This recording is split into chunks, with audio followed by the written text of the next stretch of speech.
Hi friends, എല്ലാവർക്കും നമ്മുടെ പുതിയൊരു വീഡിയോയിലോട്ട് സ്വാഗതം. അപ്പോൾ ഇന്ന് നമ്മൾ ഉണ്ടാക്കാൻ പോകുന്നത് ഷെസ്വാൻ ചിക്കൻ ആണ്. അപ്പോൾ നമുക്കതെങ്ങനെ ഉണ്ടാക്കണമെന്ന് നോക്കാം. അപ്പോൾ അതിന് വേണ്ടിയിട്ട് ഞാനൊരു ബൗൾ എടുത്തിട്ടുണ്ട്. അതിലോട്ട് ഒരു 4 ടീസ്പൂൺ കുത്തുമുളകാണ് ഇട്ട് കൊടുത്തേക്കണത്. പിന്നെ ഇതിലോട്ട് 1/2 ടീസ്പൂൺ കുരുമുളക് പൊടി ഇട്ട് കൊടുക്കുക. 1/2 ടീസ്പൂൺ ഉപ്പിട്ട് കൊടുക്കാം.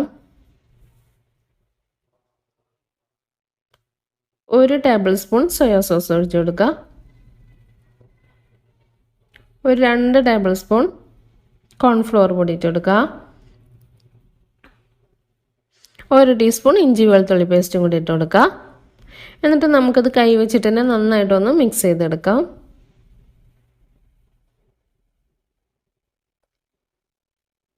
അപ്പോൾ അതിൻ്റെ കട്ടകളൊക്കെ ഉടഞ്ഞു കിട്ടുന്ന വിധത്തിൽ നന്നായിട്ട് മിക്സ് ചെയ്തെടുക്കുക.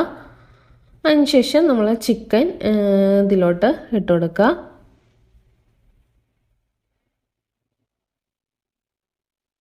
ഞാനിപ്പോൾ ഏകദേശം ഒരു 3/4 കിലോ ചിക്കനാണ് ഇവിടെ എടുത്തേക്കുന്നത്. എന്നിട്ട് നമുക്ക് കൈ വെച്ചിട്ട് തന്നെ നന്നായിട്ടൊന്ന് മിക്സ് ചെയ്തെടുക്കാം. അപ്പോൾ ചിക്കൻ കൈ വെച്ചിട്ട് തന്നെ നന്നായിട്ട് മിക്സ് ചെയ്തെടുത്താൽ ആ മസാലയൊക്കെ നമ്മൾ ചിക്കനുമ്പോൾ നന്നായിട്ട് പിടിക്കുള്ളൂ. ഇനി ഇതൊരു 1/2 മണിക്കൂർ റെസ്റ്റ് ചെയ്യാൻ വെക്കാം. അതിന് ശേഷം നമുക്ക് ചിക്കൻ ഒന്ന് വറുത്തെടുക്കണം. അപ്പോൾ അതിന് വേണ്ടിയിട്ട് ഒരു പാൻ വെച്ച് അതിലോട്ട് കുറച്ച് വെളിച്ചെണ്ണ ഒഴിച്ച് കൊടുത്തിട്ടുണ്ട്. വെളിച്ചെണ്ണ ചൂടായി വരുമ്പോൾ നമ്മൾ ആ ചിക്കന് ഇതിലോട്ട് വെളിച്ചെണ്ണയിലോട്ട് ഇട്ടിട്ട് നന്നായിട്ടൊന്ന് വറുത്തെടുക്കാം. അപ്പോൾ ഒരു സൈഡ് വെന്ത് കഴിയുമ്പോൾ നമുക്ക് മറിച്ചിട്ടിട്ട് മറ്റേ സൈഡും ഇതുപോലെ വേവിച്ചെടുക്കാം. ഇതുപോലെ നമുക്ക് ഫുള്ളായിട്ടും വറുത്തെടുക്കാം. അതിനുശേഷം ഞാൻ വേറൊരു ചട്ടി വെച്ച് കൊടുത്തിട്ടുണ്ട്. അത് ചൂടായി വരുമ്പോൾ അതിലോട്ട് കുറച്ച് വെളിച്ചെണ്ണ ഒഴിച്ച് കൊടുക്കുക. അപ്പോൾ ഞാൻ ചിക്കൻ വറുത്തെടുത്ത വെളിച്ചെണ്ണ തന്നെയാണ് ഒഴിച്ച് കൊടുത്തേക്കുന്നത്. അപ്പോൾ അത് ഏകദേശം ഒരു ടേബിൾ സ്പൂൺ വെളിച്ചെണ്ണ ഒഴിച്ച് കൊടുത്തിട്ടുണ്ട്. ഇതിലോട്ട് 1 ടീസ്പൂൺ ഇഞ്ചി വെളുത്തുള്ളി പേസ്റ്റും കൂടെ ഇട്ട് കൊടുക്കുക.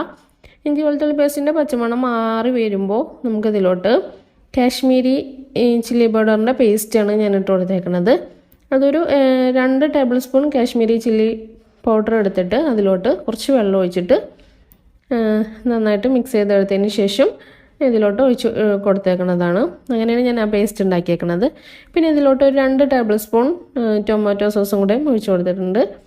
പിന്നെ ഒരു ടേബിൾ സ്പൂൺ സോയാ സോസും ഒഴിച്ച് കൊടുക്കുക. 1/2 ടീസ്പൂൺ കുരുമുളക് പൊടി ഇട്ട് കൊടുക്കാം. ഒരു 1/2 ടീസ്പൂൺ ഉപ്പും കൂടി ഇട്ട് കൊടുക്കുക. എന്നിട്ട് നന്നായിട്ടൊന്ന് മിക്സ് ചെയ്തെടുക്കുക. അപ്പോൾ നമുക്ക് ലോ ഫ്ലെയിമിൽ ഇട്ടിട്ട് വേണം ഇതൊക്കെ ചെയ്തെടുക്കാനായിട്ടാ, അല്ലെങ്കിൽ ഇത് പെട്ടെന്ന് കരിഞ്ഞു പോകും. ഇനി ഒരു 1/2 ടീസ്പൂൺ പഞ്ചസാരയും കൂടി ഞാൻ ഇട്ട് കൊടുത്തിട്ടുണ്ട്. എന്നിട്ട് നന്നായിട്ടൊന്ന് മിക്സ് ചെയ്തെടുക്കാം. അതിന് ശേഷം നമ്മൾ നേരത്തെ വറുത്തെടുത്ത് വെച്ചേക്കുന്ന ചിക്കൻ ഇതിലോട്ട് ഇട്ട് കൊടുക്കാം. എന്നിട്ട് നന്നായിട്ടൊന്ന് മിക്സ് ചെയ്തെടുക്കുക. അപ്പോൾ നല്ല ടേസ്റ്റാണ് ഇത് കഴിക്കാനായിട്ട്. അപ്പോൾ എല്ലാവരും ഒന്ന് ട്രൈ ചെയ്ത് നോക്കണം. അപ്പോൾ എൻ്റെ ഈ ചാനൽ ഇതുവരെ സബ്സ്ക്രൈബ് ചെയ്യാത്തവരുണ്ടെങ്കിൽ ഒന്ന് സബ്സ്ക്രൈബ് ചെയ്യുക. എൻ്റെ അടുത്തൊരു ബെല്ലൈക്കൺ ഉണ്ട്, അതും കൂടെ ഒന്ന് ക്ലിക്ക് ചെയ്തിട്ട് അതിൽ ഓൾ സെലക്ട് ചെയ്യാം.